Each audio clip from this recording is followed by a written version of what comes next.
Hello friends, नमस्कार। Welcome back my channel target teacher job. मैं प्रियंका चौधरी स्वागत करती हूं आप सभी का आपके अपने चैनल टारगेट टीचर जॉब में।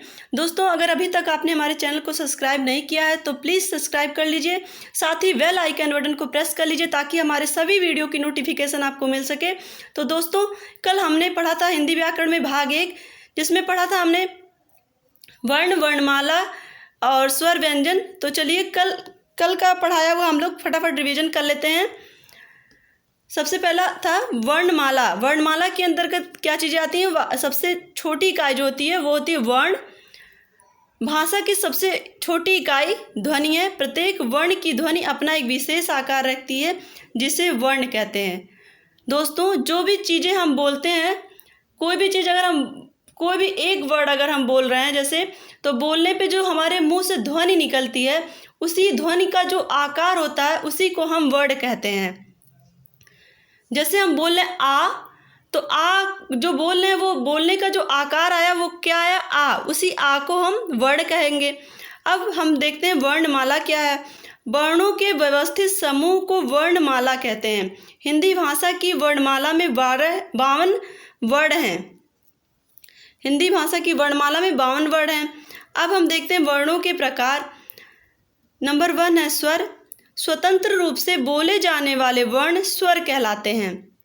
मतलब ऐसे वर्ण जिनको बोलने के लिए किसी अन्य वर्ण की आवश्यकता नहीं होती है, वो होते हैं स्वर। जैसे अ, आ, ई, उ, री, ए, ऐ, ओ, औ, अंक, अह। इस तरह से स्वतंत्र रूप से बोले जाने वाले जो वर्ड हुए वो स्वर हुए, और परंपरागत रूप से जो इनकी संख्या होती है वो होती है 13, लेकिन उच्चारण की दृष्टि से इनकी जो संख्या होती है वो केवल 10 होती है। दोस्तों, इसमें री, अंक और आहा को काउंट नहीं किया जाता है, इसलिए इनकी संख्या टोटल 10 हो जाती है। अब हम देखते हैं व्यंजन। स्वरों की सहायता से बोले जाने वाले वर्ड व्यंजन कहलाते हैं। जैसे क, ख, ग, घ, इस तरह से जो वर्ड आते हैं वो व्यंजन के अंतर्गत आते हैं। और इसके अलावा हमने पढ़ा था व्यंजन में का वर्ग के अंतर्गत क, ख, ग, घ, अंगा आता है। चा वर्ग के अंतर्गत च, छ, ज, झ, इया आता है। टा वर्ग के अंतर्गत ट, ठ, ड, ढ, ड़ आता है। ता वर्ग के अंदर त, थ, द, ध, ना आता है। पा वर्ग के अंतर्गत प, फ, ब, भ, मा आता है। और इसके अलावा अंतस्थ व्यंजन के अंतर्गत य, र, ल, व आता है। उसमें व्यंजन के अंतर्गत स, ह आता है। संयुक्त व्यंजन के अंतर्गत छ, त्र, ज्ञ और स्र आता है। और द्विगुण व्यंजन होते हैं ड और ढ। इस तरह से दोस्तों हम व्यंजन के ये सारी चीज़ें देखा था हमने। और संयुक्त व्यंजन किन किन वर्णों से मिलकर बना होता है, ये सारी चीज़ें हमने भाग 1 में पढ़ी थी। दोस्तों, ये तो हो गई कल की पढ़ी हुई बातें। आज हम पढ़ेंगे स्वरों का वर्गीकरण। स्वरों का वर्गीकरण नंबर पहला है मात्रा के आधार पर देखते हैं। मात्रा और उच्चारण काल के आधार पर, मतलब मात्राएं कितनी लगती हैं और उनके उच्चारण में समय कितना लगता है, इसके आधार पे हम मात्राओं जो हमारे स्वर हैं उनका वर्गीकरण किस तरह से करते हैं। जैसे पहला है ह्रस्व स्वर।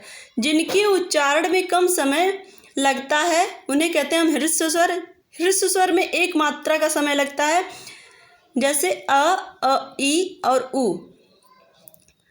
अब देखते हैं दीर्घ स्वर। जिनके उच्चारण में ह्रस्व स्वर से अधिक समय लगता है उसे हम कहते हैं दीर्घ स्वर। जैसे आ, ई, उ, ए, ऐ, ओ, औ, औ, अ। प्लुप्त स्वर।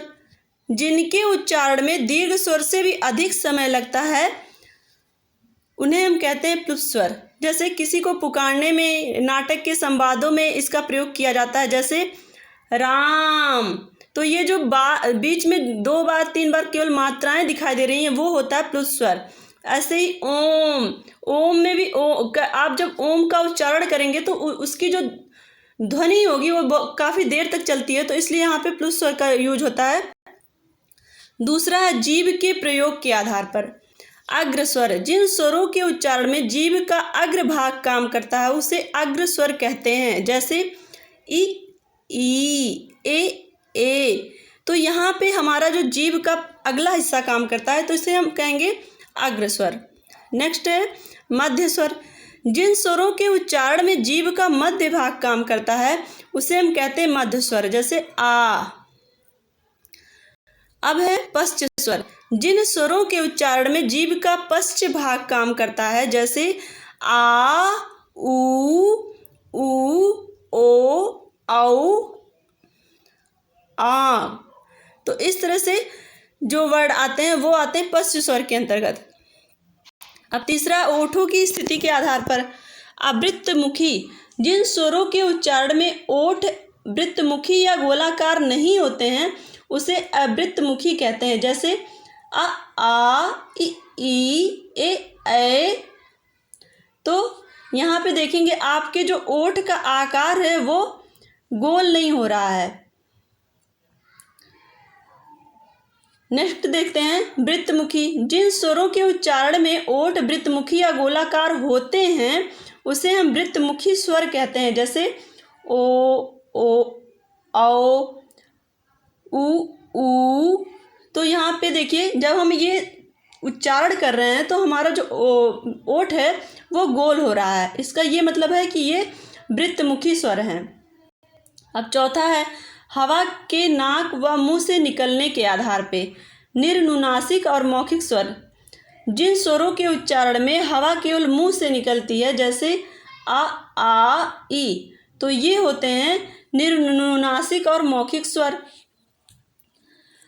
अब देखते हैं अनुनासिक स्वर। जिन स्वरों के उच्चारण में हवा केवल मुंह से निकलती नहीं है बल्कि हवा नाक से भी निकलती है, मुंह से तो निकलती है साथ में नाक से भी निकलती है, तो वो होते हैं अनुनासिक स्वर, जैसे आ, ई। मतलब यहाँ पे देखिए हमारे मुंह से भी हवा निकल रही है और नाक से भी हवा निकल रही है। जब हम ये ध्वनि उत्पन्न कर रहे हैं तो दोनों ही जगहों से, नाक से भी मुंह से भी हवा निकल रही है, तो ये कौन से स्वर हुआ? ये अनुनासिक स्वर हो जाता है।